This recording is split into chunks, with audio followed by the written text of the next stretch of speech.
Ladies and gentlemen, for the next topic, we're going to talk about the Brightline train in Florida.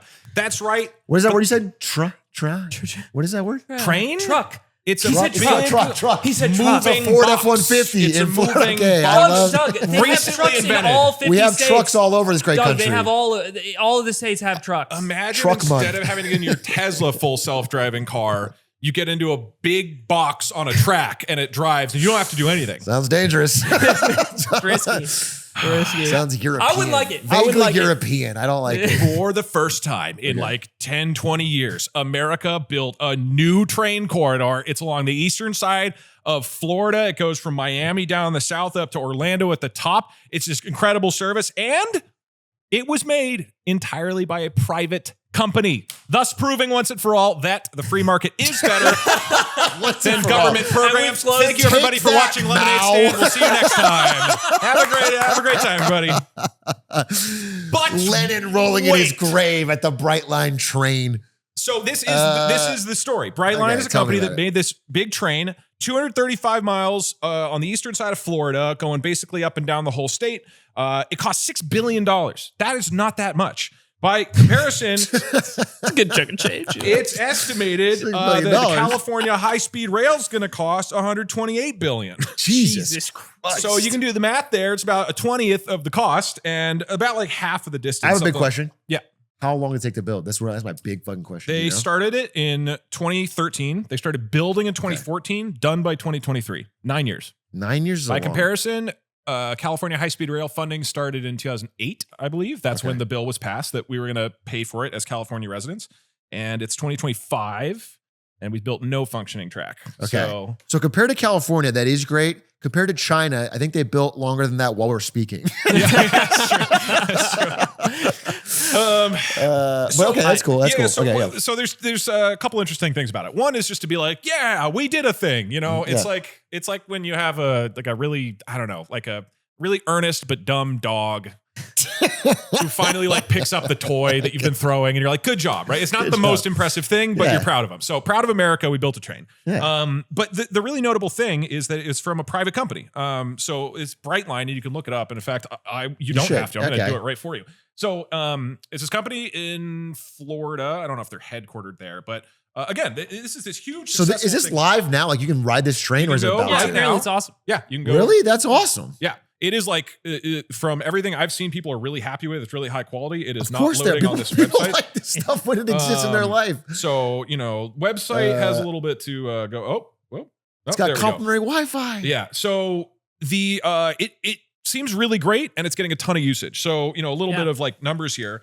Launched in 2018, like the first leg started. They had yearly ridership of 580,000 people. Okay. By 2023, 2 million. By 2024, Jeez. 2.7 million. So it's like rapidly increasing. And this is, Florida's a huge state. It's growing rapidly. They're also now going to expand it from Orlando, which is kind of, let's say, roughly in the north of Florida, if you don't really know, over to the western side to Tampa. So it's going to connect all the major cities of Florida, or most of them. So this is this really incredible success case. And it cost them $6 billion. And so then the question is, wait, they're a private company. How did they do that? That's sort of unheard of almost anywhere because the investment that is required to build something like a train is so obscenely high up front that nobody is able to do it with private market. Brendan is struggling. Dude, I didn't want you to say a damn thing. I You couldn't took turn the it on. iPad That's from me. just I amazing. turned I it took it. off. No, You it's took so it. annoying. This you is guys are it's talking almost about this. unfathomable It's what you not just did. unfathomable. It No, I is. It is can't. because it was working It's- fine and Doug was using I it. was You grabbed it. using You it in took front it. of me. You You took took it it. away Let's talk about mid trains. Let's talk presentation. about trains. Choo choo. I grabbed this iPad and I had no issues with it. Yeah. And that's not why we are discussing things. And I checked the price going Boca Raton to Orlando in a short trip. $80 a guest. That's not bad at all.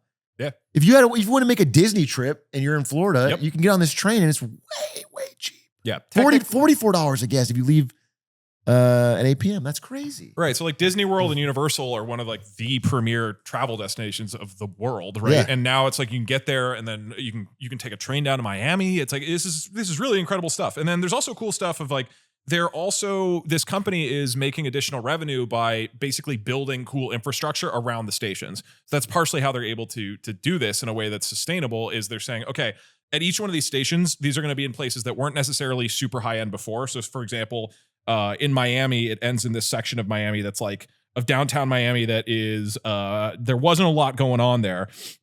And it was formerly a drab corner of downtown. And so now they have this station there, and there's all these towers around it that are really high end that they're developing with like 800 rental units and all these commodities from Alice Robertson, a city agency, Miami Downtown Development Authority, is like the private sector can move things faster sometimes than government. The station went up like magic. It seems like they were just breaking ground and now it's beautiful. And they're talking about the architecture. Pretty soon we're going to have a service here unlike anything we've ever seen. So a lot to like laud of this company that has actually done a lot well. So then the question is, how did they do this as a private company? Because trains are, insanely expensive, $6 billion, as much as that doesn't sound like a lot compared to California high-speed rail. That is an insane amount of money. There's no private company that's just going to drop that willy-nilly if they aren't like sure that there's going to be a return. And so the secret here is that they didn't actually do this all private, really. What they did, is they did public activity bonds. Do you know what these are? No. Mr. Business. Aiden and I got to teach Mr. Business here. I don't They're know learning what about bonds. PABs are. Tell me about A PABs. bond is when you take out a loan. Pussy ass bitch. Pussy ass bitch. Let's let him like explain when you PABs. use the iPad. If you know what a PAB is, let's hear you explain it. You're a big talker. What's a PAB? It's a public activity bond. Yeah, Aiden and I like to call it PAB. We call it PABs. Let him speak because I think you are teaming up here. Or private activity bond. The idea, though, is that in order to raise money as a private company, you have a bunch of ways of doing it normally, right?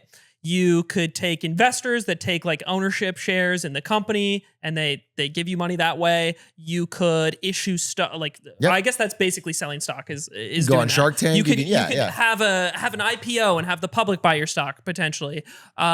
Or you could issue bonds that you promise to pay interest back to people on. You could do that. Yeah. However, why would they buy those bonds if they could just buy secure government bonds instead with that they don't have to pay tax on the interest rates? Yeah. But you do a higher rate. in some cases, but you don't want to pay a higher rate because it would be more expensive. You don't. You wouldn't want to do that, would you, if you were the company? How do you get this low rate? So the government has the ability to basically stamp this sticker of approval on the bonds issued by a private company and say these bonds are tax-free. It's like on your the interest. parents being a guarantor to your student loan. No. They're not a guarantor, at least not on paper. Oh, he's got I the would notes. say- Let me see. He wants to correct you. So let's see what we got. Well, okay, so very explicitly they're not, and that's why they're cool. So the government is not on the hook. So let's do the scenario. I am Brightline. I want to raise $6 billion for a train. Yeah. It's a crazy amount of money. Mm-hmm. So I'm going to sell bonds. What that means is I am offering people the opportunity to loan me money, and in return, I'm going to pay you back your money, and every year you'll get some percentage back, right? This is typical bond loan stuff. Yes. If you are interested in buying a bond from me, typically when I'm paying back interest every year and you're making that profit from the bond, you have to pay taxes on it. So you're getting a cut, some cut of whatever money you would have made on the bond. But if a government issues a public activity bond, the government says, look, we'll issue the bonds. We're not guaranteeing it, okay? But when you get interest payments, Atrioc, you don't have to pay taxes. It's tax-free. Okay. So what's critically important here is the government just issues these bonds on behalf of the private company, and basically it says whoever buys these bonds, you don't have to pay taxes in So the future. if this company fails, goes belly up, I still lose my money. You still lose your money. The government is not It's on the not hook on the hook at for all. anything. Yeah. But it's tax-free. It's tax-free. So the only cost to the government is that they are going to lose out on the tax revenue that they would have made from these bonds, right? see. So there is tax revenue that is being lost, but then the hope is if this allows a company like Brightline to raise $6 billion that they probably wouldn't have otherwise, but they're basically being encouraged by this government forgiveness of taxes on the interest, then you as an investor are like, oh, I actually would invest in that. That allows the project to get built, and now long-term it's generating way more money, more activity, more tax revenue for everybody. So in theory, it is a win-win-win. Yeah. So there's also an asterisk on this. Okay. In that this idea rests heavily on the idea of the government picking partners that are expected to fulfill the project, right? Yeah. Yes. And in the case of Brightline, great success story. It worked out, right? There is an issue where in the past, the government has not selected the best private partner, right? It's not really in the government's interest to let the bond fail. which is part of the. It's a bad look, right? Yeah. To give it tax break So status. there have been cases, and I had a specific example that I didn't write down. I'm sorry. But there was another infrastructure project in the country a few years ago where the underlying project failed. The company was unable to pay off the bonds, and the government still stepped in, even though they weren't the guarantor. Because if they didn't step in, then the value of the perceived projects down the line would be lower. And the likelihood of the projects that they stamp in the future being funded by the private sector would be lower. So if there's no faith in the performance of those bonds, then the utility of this falls off. It's kind of fucked up though. I That's understand that moral it's a race to the hazard, bottom. you know? That's Yeah. like now everyone in the future, when they invest, are calculating the fact that they'll probably get bailed out by the government. I because- agree. And I don't know how often that happens. I'm just saying there's examples of that being the case for those reasons. But in theory, the government is not supposed to be on the hook. Okay, can I bring up the big question that I have about this public-private thing though? Yes. This is awesome and it was built. And I do think if it was easy-ish to build a train, the cost of it is not so much the problem. And then many private companies would step in and build trains in America. The problem is that how did Florida get past the NIMBYs? Without a government telling you that you can eminent domain this land or whatever and put a train down, that's why we can't build the train. The train gets blocked. And the reason the California one is blocked at every stage is like somebody sues, or there's some area you can't go through, or you have to build it like in a weird zigzag, or you. So I don't understand how this solved that problem. That is why usually you need a government for a train, because they're the only ones who have the authority to be like, we're going to build a train here. You can't. I don't know. That's right. my. So there's a few things. The majority of the stories that I've read about Brightline, looking into it, are largely, aren't we fucking awesome? We made a train. It's like government and Brightline and people talking about the fact that train got built. So there's not a ton of criticism of it. And then the follow up to this, which is what is exciting right now. Actually, let me get to that first. So the follow up is like they are now doing Brightline West, and let me actually take the iPad back. This real quick, if you look at the screen, this is what the map looks like right now in Florida. You can see it goes from Orlando all the way down to Miami with a bunch of different stops. And it's also going to go west over to Tampa, which is another main city. So like it is a really, really incredible infrastructure for Florida, which is this huge growing state. For America, we don't have this. For America, right. So a European fan watching is like, this is cute. Right, yeah. Or whatever, like. So they are now doing Brightline West. Dude, so the same company awesome. is making a actually high-speed rail. The one in Florida is not technically high speed. You have to go, I think it's above 124 miles per hour. I have this written somewhere, but they are going to make a train from Las Vegas to Los Angeles. For people who don't live in the Southwest like we do, Las Vegas, I'm sure you're aware of, huge destination city, and Los Angeles, massive, massive, massive city in the US. 15, 20 million people, whatever it is in the greater area. It is an incredibly popular travel route to go from Los Angeles to Vegas. People go all the time. They go for parties, they go for events, they go for conventions, nonstop. And there's basically one highway, which is the 15, which if you've ever done this route, you know it's this long strip of desert. And then if there's an event or anything going on, tens or hundreds of thousands of other people are also driving into Vegas, and you just get stuck for like 6 hours in the middle of the desert on this 2-lane road. It is a truly miserable experience. It's awful. Yeah. And so, a lot of people have done this. There's some crazy number. Okay. Yeah. Here we go. Nearly 50 million annual trips occur between LA and Las Vegas, 85% of them by car. Oh my God. This is an insane number of people doing this drive from LA to Vegas, which without traffic, it's like 4 or 5 hours. With traffic, it's like 8. It's just too bad there's no better way than driving. Yeah. That's it. We And peaked so as a society. and Brightline that's- has said, like, we think there's an opportunity for a train there. The fact that they've had success in Florida really helps them out. They're going to be doing all electric zero emission trains. It's going to be proper high speed with up to badass. 200 miles per hour. It's going to be like a 2-hour, 10-minute drive train ride instead of this, 4 to 6 hour. There's going to be this is from them, $10 billion in economic impact, 1,000 permanent jobs.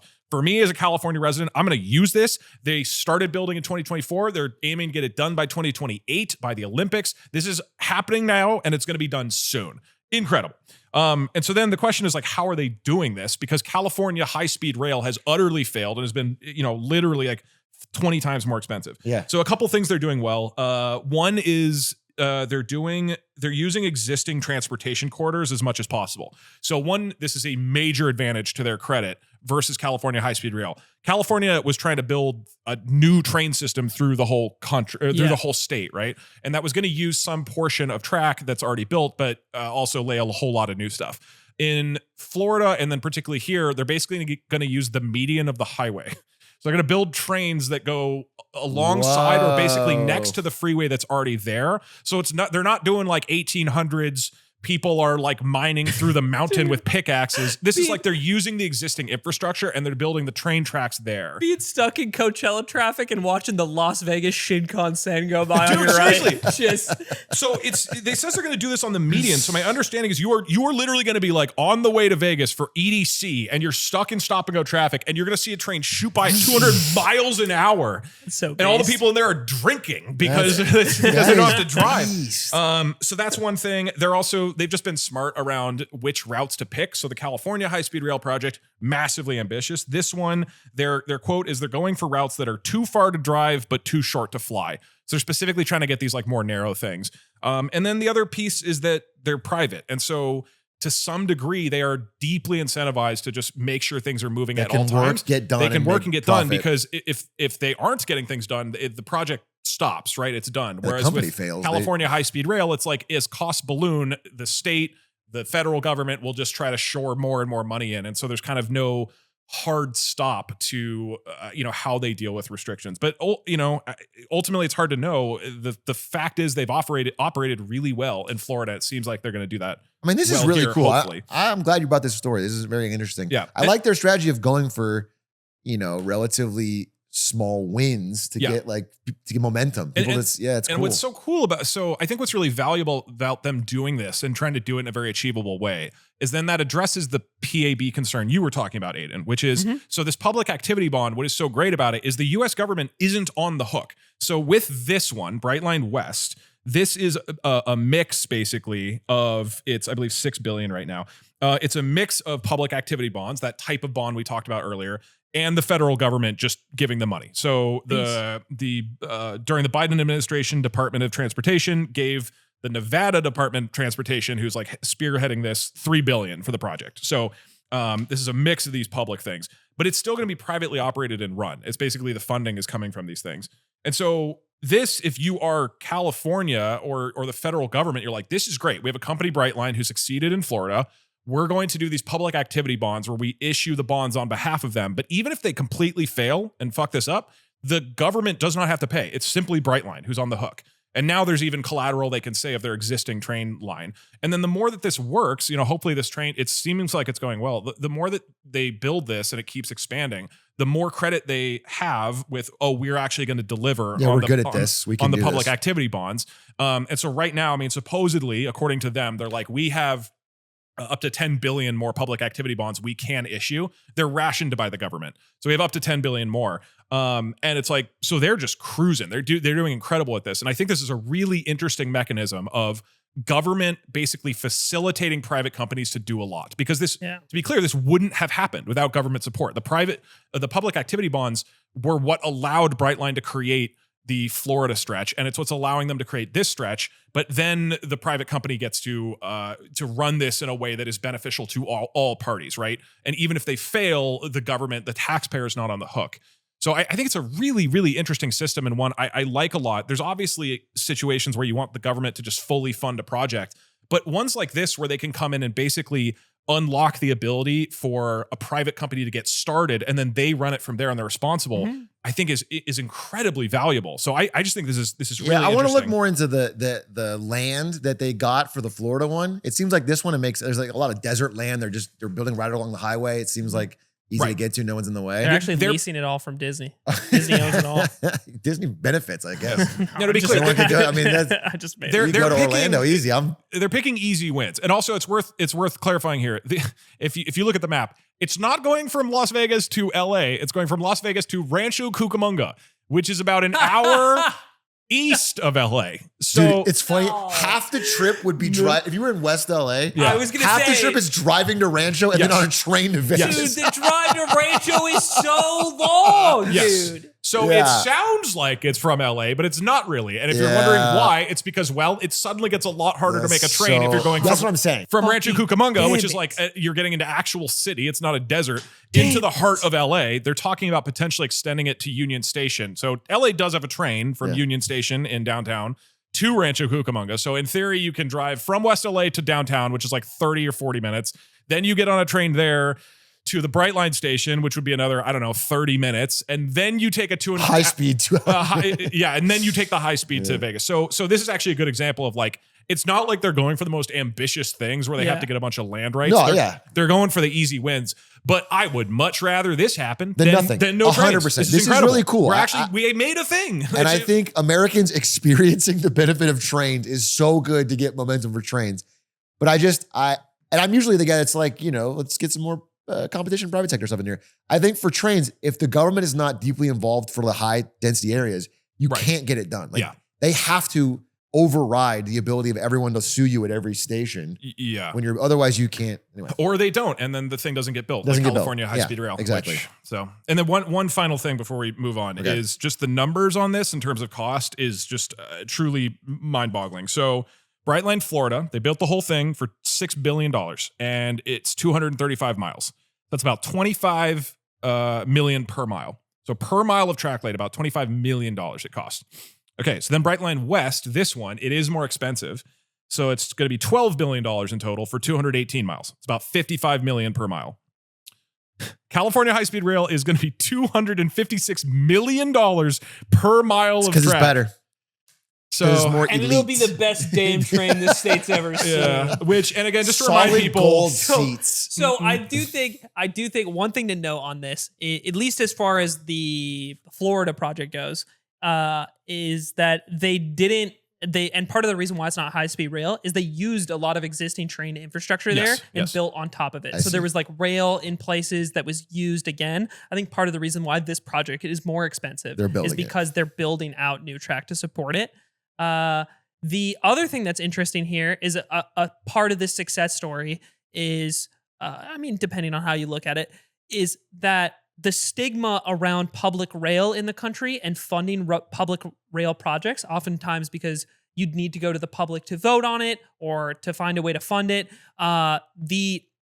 I think people have very low expectations for the government's ability to execute a project like that. I think pointing to something like California High Speed Rail as an example. People look at that, people look at the inefficiencies of something like Amtrak, and they're like, this feels like a waste of money. I don't really believe in this. I'm not willing to vote on it. But the beauty of this project is that it kind of cuts through that by utilizing a public, a public action through these like an incentive. public Yeah. activity bonds, and to greenlight a privately operated project that allows a lot of people to see it in a new light that ultimately results in a new train being produced. And I do think the pushback there could be, well, the government should just be able to do this. The government should be able to build trains and high-speed rail effectively in this country like governments do in a lot of other places. But the argument against this is that we have tried that for decades. It is in America so far, and not because it wouldn't be successful or that it couldn't be successful in some way. It's just that we have tried for so long, and rather than continuing to ram our head into the wall, hoping we figure it out, let's try something this way and build something. Hybrid approach. Yeah. Which I do think is cool. I mean, I would yeah. rather see the best version of this done a different way, but I'm wrestling with the reality of what those projects have looked like in the United States, and I rather have something like this, even if it goes to Rancho Cucamonga. I will say one big knock to this project that I admittedly was excited about until this moment is, if I'm being honest, if I'm in like West LA or like North LA, I could buy like a $70 like Southwest flight out of like Burbank to Yep. go to Vegas. And like driving to Rancho and getting on this train is not. If you live in Rancho, you got This this. is the dream. You have this in Ontario Airport. You're living the dream. But the problem is, for people who don't know LA very well, Rancho Cucamonga, as somebody who used to live there Yeah, a me too. long time ago, is far away. This would not be a convenient thing to get to. And I think that is the one letdown. And it sucks that even for Brightline, this company that is managing to navigate this so successfully, they can't find a way to like make this project get further into the city. Not blaming them. I wonder what the barriers are, because that makes me sad as someone who would love to like more consistently use this. I mean, I can imagine every inch you go deeper into the city from Rancho, the lawsuits would just skyrocket every single inch. So this is so cool. I think this is really cool. And the fact that people in Florida are getting on a fucking train at an affordable price and using it and enjoying it and perhaps changing their views on trains is awesome. I hope it's a cultural shift. Yeah. Of some, even if this thing only goes to Rancho Cucamonga, it's like there's going to be some percentage of people who go, this is fucking awesome, and hopefully will be more receptive to other train projects. I mean, you said it only takes 2 hours. That's what the Finnish 2 hours 10, yeah. That's fucking amazing. Yeah, I would still do that. I would drive Rancho because I love trains. Let's go gamble in if Vegas. You haven't figured this out, I'm a big train fan. So no, this is really cool to see the way it's working out though. Well, you've been speaking your mind, Aiden, especially. And